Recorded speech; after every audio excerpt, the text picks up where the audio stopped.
సైనికుని త్యాగగాథ. పొద్దున సూర్యుడు ఉదయించే ముందు సరిహద్దు పర్వతాలపై నిశ్శబ్దంగా కదిలే నీడలు. అవి సాధారణ మనుషులు కాదు, అదే దేశ రక్షకులు, మన సైనికులు.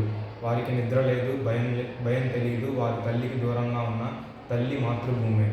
ఒక తల్లి కన్నీరు జారిన, ఒక కన్నీరు తుడిచే సైనికుడు గుండె చప్పుళ్ళే. బుల్లెట్లు వర్షాల్లా పడినా అడుగు వెనకేయరు. మరణాన్ని మిత్రుల్లా చూసి నవ్వుతూ నిలుస్తారు. తమ ప్రాణాలు పణంగా పెట్టి మన భవిష్యత్తులో భద్రం చేస్తారు.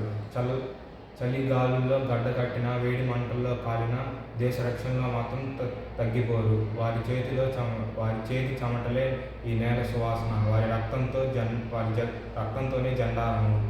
వీరుల రక్తం వృధా కాదని చెబుతున్న గాలి. వారి ధైర్యం మన గుండెల్లో నాటుకుపోయింది నిత్యం. వారి బోట్ల ముద్రలే మన గర్వం చిహ్నాలు. వారి అడుగుల్లోనే మన స్వాతంత్ర గీతాలు. తల్లి తన కొడుకు ఎక్కడా అని అడిగినప్పుడు దేశం గర్వంగా చెబుతుంది, అతను నా కాపలాదారుడు. ఈ మాటే సైనికుల జీవితానికి గౌరవం. ఆ త్యాగమే భారతం యొక్క శ్వాస. వీర సైనికులారా, మీకు వందనం. మీ ధైర్యం మా గుండె చప్పుల్లో శాశ్వతం. మీ త్యాగమే మన జెండా ఎగిరే శక్తి.